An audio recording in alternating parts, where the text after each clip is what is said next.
Hello guys, movie सैनपाई की नई video में आप सभी का स्वागत है, जहां आज हम डिस्कस करेंगे सोलो लेवलिंग के एपिसोड 8 की सारी डिटेल्स को।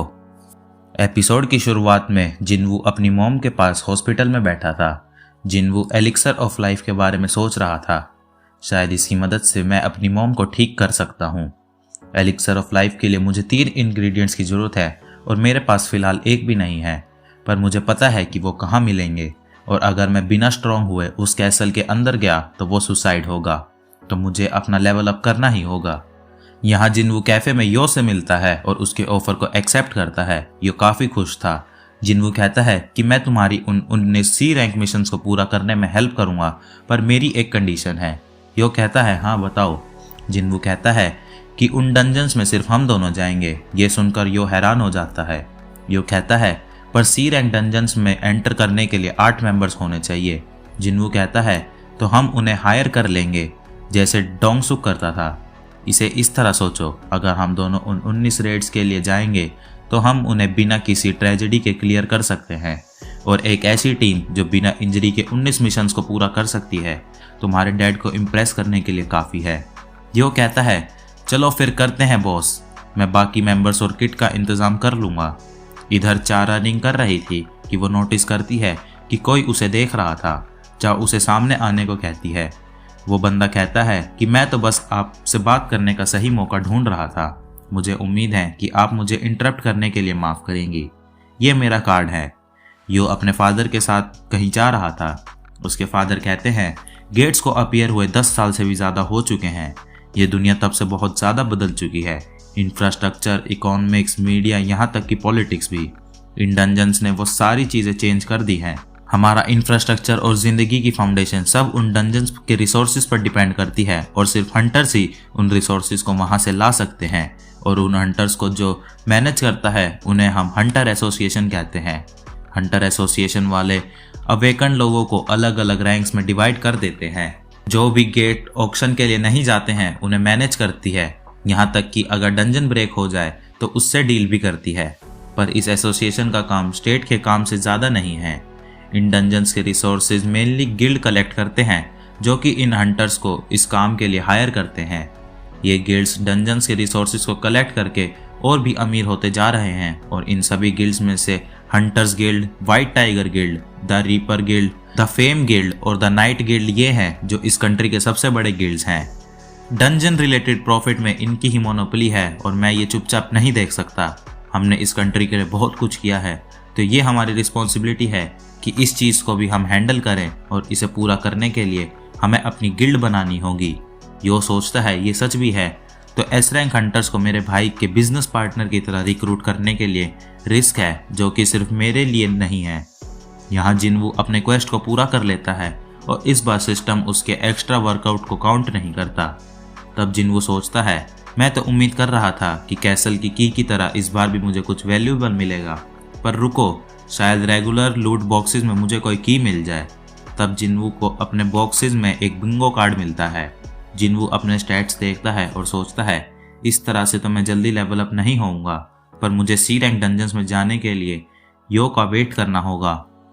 पर रुको, शायद मैं उस पेनल्टी जोन वाले सेंटीपीड से लड़ूं तो मेरा लेवल अप जल्दी हो जाए, पर इस कोई गारंटी नहीं है, इससे मुझे एक्सपीरियंस पॉइंट मिलेंगे।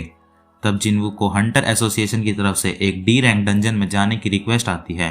जिनवू सोचता है मैं अकेले नहीं जा पाऊंगा, क्या मुझे मना कर देना चाहिए?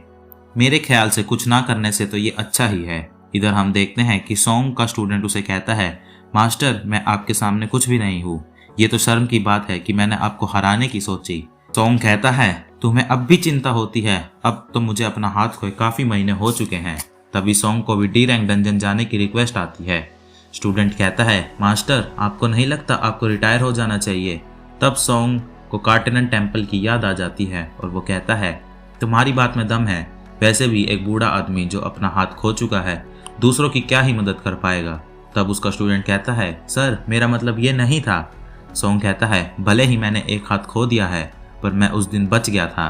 मैंने अपनी ज़िंदगी के अच्छे दिन जी लिए हैं, और बाकी बची हुई ज़िंदगी में सोसाइटी को कुछ कंट्रीब्यूट करना चाहता हूँ। इधर हम किम को उसकी फैमिली के साथ देखते हैं, जिसे नेक्स्ट रेड की रिक्वेस्ट आई थी। उसकी वाइफ कहती है, आपको नहीं लगता आपको इस हंटर की जॉब को छोड़ देना चाहिए और ये काफ़ी ज़्यादा डेंजरस भी है। क्या आपको लास्ट मिशन याद नहीं है? उस रेड के दौरान बहुत सारे लोग मारे गए थे और सिर्फ तुम ही बचे थे, सही कहा ना? तब किम हाँ कहता है और अपनी बच्ची को उठाकर कहता है, हमारी बेटी नेक्स्ट ईयर से स्कूल जाने लगेगी, तो उसके लिए हमें पैसों की ज़रूरत है।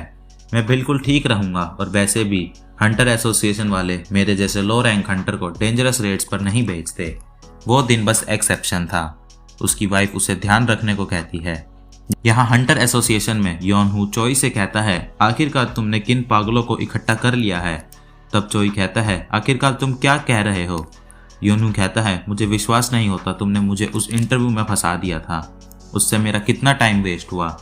चोई कहता है, मैंने सुना तुमने उन पर काफ़ी अच्छा इंप्रेशन डाला है, तुम्हारे आंसर्स अच्छे थे। योनहू कहता है, मैं यहाँ पर तुम्हारी इन बातों को सुनने नहीं आया हूँ, मुझे यकीन है ये इंटरव्यू तुम्हारे लिए ही था। अगर हम चेयरमैन गो के ऑफर पर ध्यान दें तो वो एक ग्रेट हंटर थे जो कि अपने काम को लेकर बहुत डेडिकेटेड हैं। क्या ये सच में मैं कह रहा हूँ? योनहू कहता है, चलो तुम्हें ये तो पता चला कि तुम कितने अजीब हो, पर ये किस बारे में है? तुमने मुझे ऐसे ही तो नहीं बुलाया होगा। चोई कहता है, मेरे पास कुछ ऐसा है जो तुम्हें पता होना चाहिए। योजिन कंस्ट्रक्शन अपनी गिल्ड लॉन्च करने वाली है। मुझे पता है, वैसे भी वो काफ़ी टाइम से सीक्रेटली कुछ कर रहे थे, और मैंने तो ये भी सुना है कि वो मेरे गिल्ड में से लोगों को हायर करने की कोशिश कर रहे हैं। अगर तुम्हें पहले से पता है तो शायद मैंने तुम्हारा टाइम वेस्ट कर दिया। क्या तुम बकवास बंद करोगे और बताओगे ये किस बारे में है? तब हम जूही को देखते हैं जो कि अपनी मॉम से बात कर रही थी। उसकी मॉम उसे हंटर एसोसिएशन छोड़ने को कहती है। जूही कहती है कि आप चुप कीजिए, मैं अपना डिसीजन खुद ले सकती हूँ, और फ़ोन काट देती है।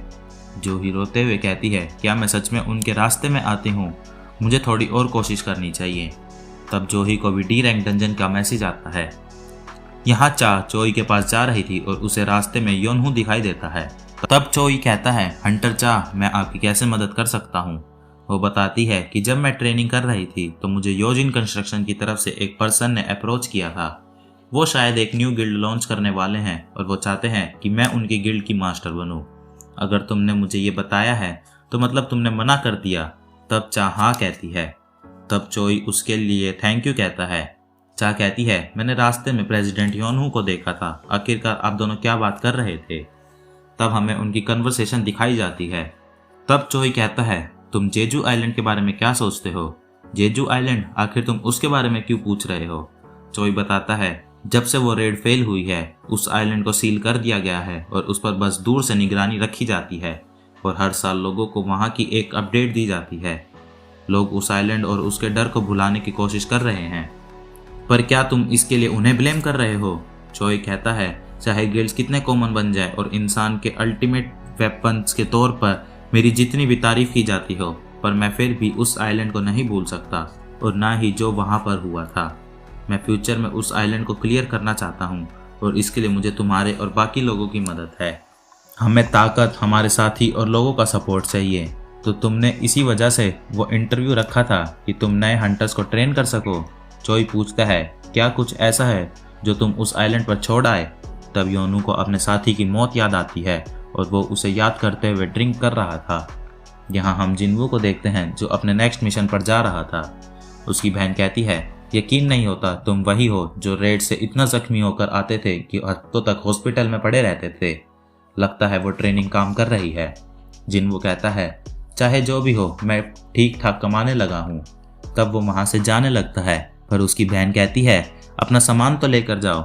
जिनवू कहता है, अब मुझे उसकी ज़रूरत नहीं है। सोंग सोचता है, मैंने अपनी फिजिकल पावर को अवेकन नहीं किया है, मतलब मेरी स्वॉर्ड किसी भी मैजिकल बीस्ट को नहीं हरा सकती। सारे मार्शल आर्ट डंजन में यूजलेस हैं। मेरे जैसे स्वॉर्ड्समैन को ऐसी शक्तियों का मिलना सच में किस्मत का खेल है, पर मुझे यकीन है कि इसके पीछे कोई रीज़न होगा। तभी उसे जिनवू दिखाई देता है। सोंग कहता है, मैंने सोचा नहीं था मैं तुमसे मिलूंगा, पर आखिरकार ये हैंडसम लड़का कहाँ जा रहा है? तुम कुछ ही महीनों में काफ़ी बदल चुके हो, और क्या तुम्हारी एक टांग वापस आ चुकी है? जिनवू बताता है कि जब मैं हॉस्पिटल में उठा तो मेरी टांग वापस आ चुकी थी। सोंग कहता है, अच्छा, फिर तो तुम्हें हायर रैंक हीलर्स ने हील कर दिया होगा, पर जो भी हो, मैं तुम्हें ऐसे ठीक देखकर मुझे काफ़ी अच्छा लगा। पर मिस्टर सोंग, आपकी बाजू? इस इंजरी को तो काफ़ी टाइम हो चुका है, तो इतना मत सोचो।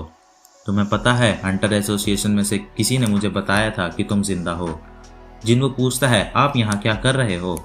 सोंग बताता है मुझे हंटर एसोसिएशन की तरफ से बुलाया गया है, क्या आपको भी बुलाया गया है।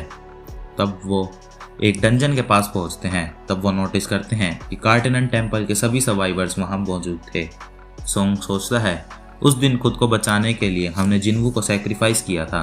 किम ने जो किया उसके लिए मैं उसे दोषी नहीं ठहरा सकता, क्योंकि उसे मेरा सामना करने में शर्म आएगी।